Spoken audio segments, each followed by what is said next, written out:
Imagine this farm scene as a pressure test. What would you expect to happen next? The actual result is that Orwell turns the answer into a warning rather than a slogan. Animal Farm begins in a barn after Mr. Jones has gone to bed, and that detail matters because the animals first speak freely only when the human master is absent. Old Major, the respected old boar, gathers the farm and turns ordinary hunger into a political vision. He names the animals misery plainly. They work, they produce, they age, and almost everything they create is taken by humans.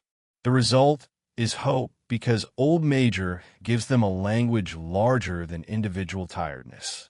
His dream says the farm could belong to those who labor on it. The point is not yet a policy, it is a moral awakening. Orwell makes the opening powerful because every animal can understand it, from Boxer with his strength to Benjamin with his skepticism. The dream begins as a promise that life does not have to remain arranged around exploitation. Old Major also gives the warning that the whole novel will later test. When the animals overthrow man, they must not adopt man's vices. No house, no bed, no clothes, no alcohol, no trade, no tyranny over other animals. This is the first place where the book stops being a simple rebellion story and becomes a study of corruption. A revolution can defeat an enemy outside itself and still carry the enemy's habits inside its imagination. Orwell plants that danger before Napoleon has power, before the commandments are written, before the dogs become weapons. The animals sing Beasts of England as if song itself can protect the future. The founding warning should create vigilance, but the farm will slowly forget that the warning was the heart of the dream. The tragedy starts because the animals remember the hope more easily than the discipline needed to protect it. The rebellion does not arrive through a perfect plan. It comes after Jones neglects the animals, drinks too much, and fails to feed them. Hunger becomes the match. The animals break into the store shed. Jones and his men respond with whips, and suddenly fear changes direction. The animals drive the humans from Manor Farm and rename it Animal Farm. The farmhouse becomes a museum-like symbol of what they have escaped. The 7 commandments are painted on the wall, reducing Old Major's vision into rules everyone can read. The first morning of freedom feels almost miraculous. The animals harvest for themselves. They work harder because the work now appears to belong to them. Boxer adopts his devastating motto, "I will work harder." The early farm is not fake. Orwell lets the reader feel why the revolution seemed justified. That matters because the later betrayal is not a betrayal of nothing. It is a betrayal of a real beginning. Imagine this farm scene as a pressure test. What would you expect to happen next? The actual result is that Orwell turns the answer into a warning rather than a slogan. The first warning sign is not a speech or a battle. It is milk. After the cows are milked, the animals ask what will happen to it, and Napoleon tells them not to worry. Later, the milk is gone. Soon apples are reserved for the pigs as well, and Squealer explains that pigs need these foods for brain work. This is Orwell's method at its sharpest. Privilege begins small enough to sound practical. Equality has just been declared, and one group immediately takes extra food. Resistance would be logical, but Squealer adds fear. If the pigs fail, Jones might come back. The argument turns theft into sacrifice and obedience into safety. The milk matters because it shows the new system's first technique. The pigs do not simply take, they explain. Propaganda enters before open terror, and the animals learn to doubt their own sense of fairness. As Animal Farm settles into its new life, the animals discover that freedom still needs organization. They form committees, hold meetings, learn letters, and try to build a society from Old Major's dream. Snowball throws himself into education and plans, while Napoleon shows less interest in public instruction.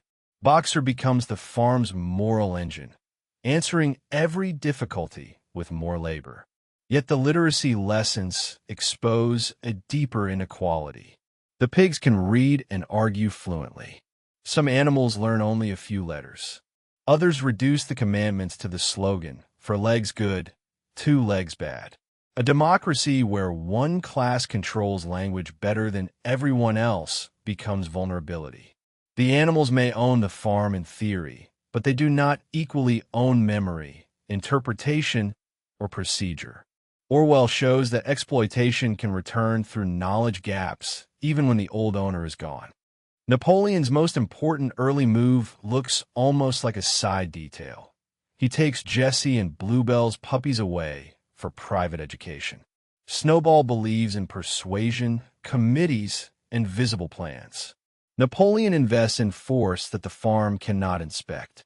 This contrast explains the coming power struggle. Snowball is not perfect, but he competes through arguments about the windmill and farm improvement.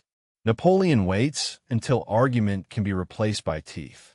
A leader who loses debates but controls the future police gives debate an expiry date. The puppies are the hidden machinery of dictatorship.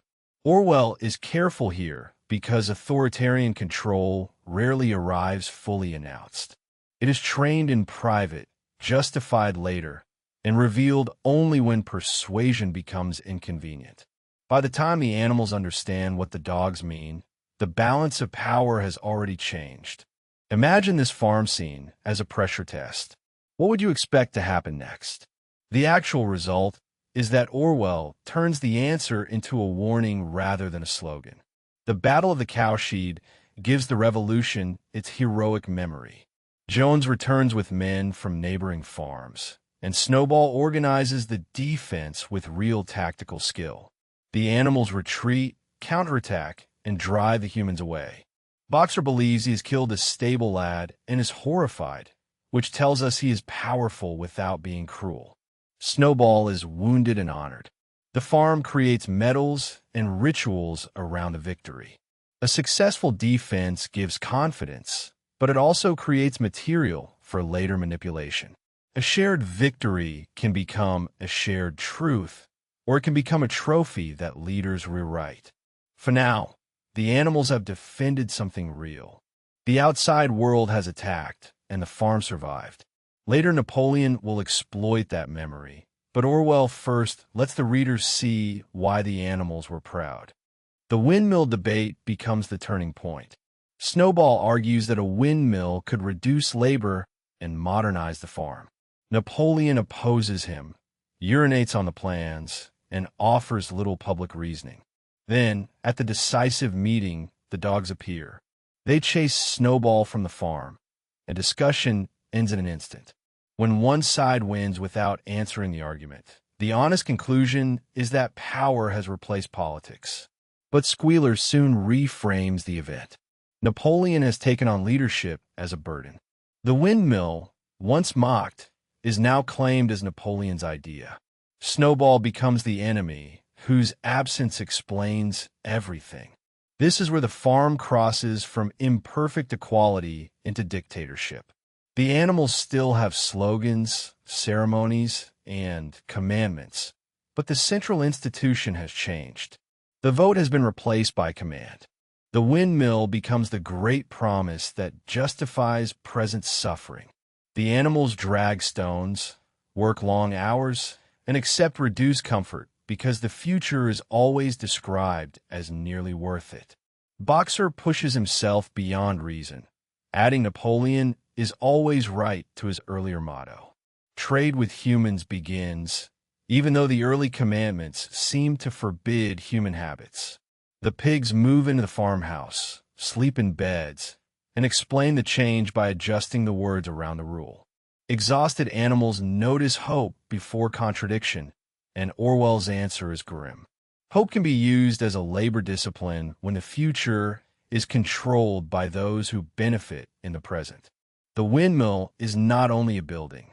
It is a machine for converting sacrifice into obedience.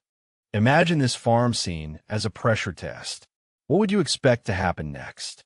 The actual result is that Orwell turns the answer into a warning rather than a slogan. The commandments do not disappear all at once. They are edited. No animal shall sleep in a bed becomes no animal shall sleep in a bed with sheets. No animal shall drink alcohol becomes no animal shall drink alcohol to excess. The method is psychologically precise. If the wall can be changed, the past becomes unstable.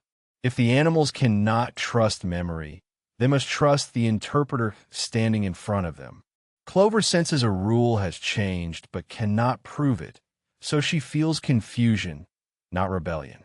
That confusion is useful to the pigs. Squealer does not need every animal to believe passionately. He needs them tired, uncertain, and afraid of Jones returning. Orwell shows that propaganda is not only lying about events. It is weakening the audience's confidence that truth can be held without permission.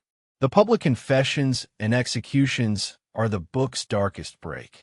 Animals confess to absurd crimes, often linked to Snowball, and the dogs kill them in front of everyone. The revolution that began by opposing human cruelty now uses fear against its own members. Beasts of England is abolished because it belongs to the hope of rebellion, and Napoleon no longer wants rebellion. He wants order around himself. After seeing their own comrades killed, the animals retreat inward.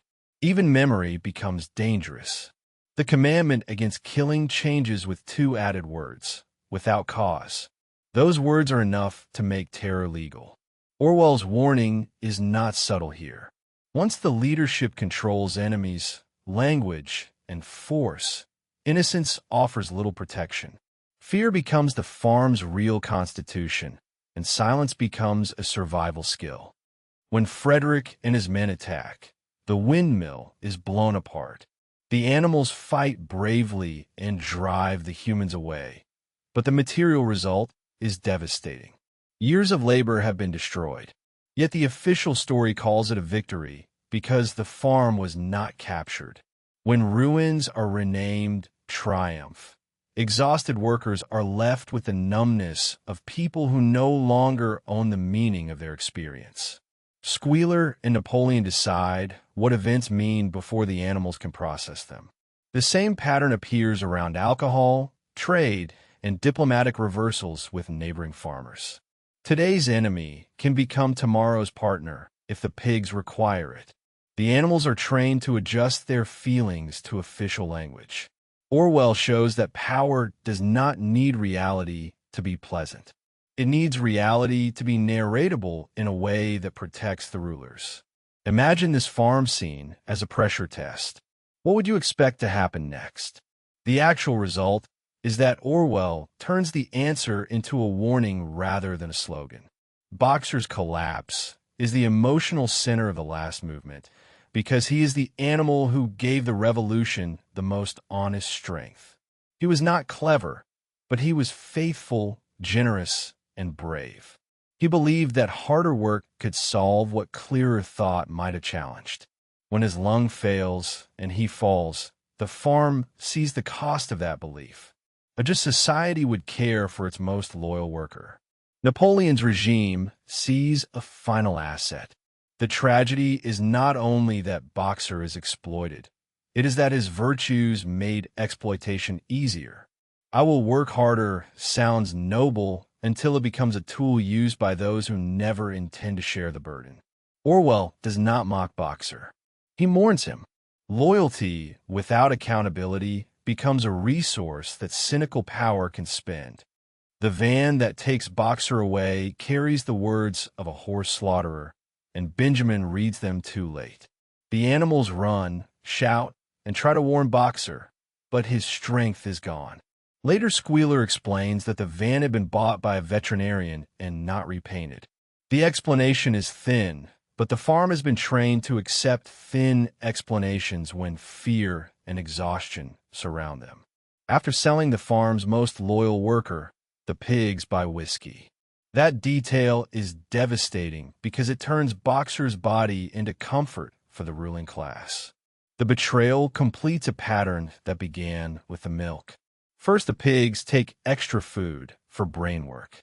Then they take language, memory, law, and force. Finally, they take the body of the worker who trusted them most.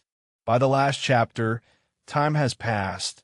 Many animals barely remember the beginning, and the farm's founding language has been hollowed out.